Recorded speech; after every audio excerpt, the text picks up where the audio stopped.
Only on CBS Mornings, new research is raising concern about toxic chemicals coming from the seats inside your car.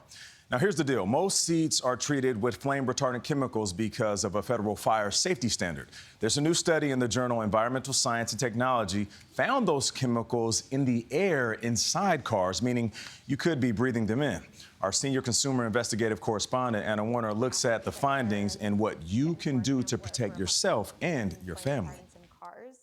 San Francisco's Vina Singla drives an electric car to help the environment, but hadn't thought much about the air inside her car. I never realized there could be toxic chemicals. It was very surprising to me, to be honest. About 2 years ago, she volunteered to participate in a study looking at drivers' exposure to flame retardants used on automobile seats to meet federal fire safety standards. She and 100 other car owners placed these silicone bands in their cars for a week to measure the levels of those chemicals in the air inside their vehicles. I want to know what chemicals are in my car and if there's anything I can do to reduce my own exposures. Now the results are in. The study finds vehicles are likely an important source of human exposure to potentially harmful flame retardants.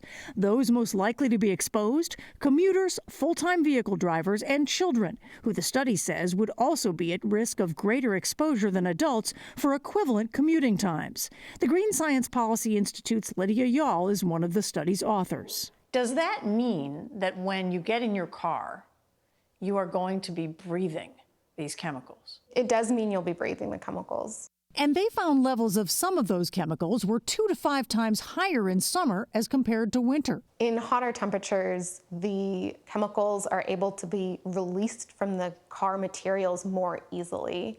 And so you end up with higher concentrations. So the hotter it gets, the more chemical you're likely to have. Yes.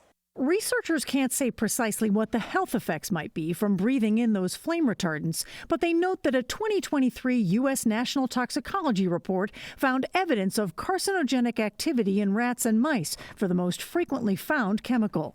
They and others are calling for the federal flammability standard to be reevaluated, similar to how the standard for upholstered furniture was revised in 2021 to eliminate flame retardants. The National Highway Traffic Safety Administration, which sets those standards, did not respond to our request for comment. But the International Association of Firefighters Union says most car fires come from car engines and accidents, not car interiors. And the chemicals also pose risks to firefighters. The union's Pat Morrison. When you put those flame retardants in there and the fire is going, that's what we're breathing in. Some of the most toxic air that you will ever find anywhere. Back in San Francisco, Vina Singla's test showed flame retardants too, which she says is frustrating.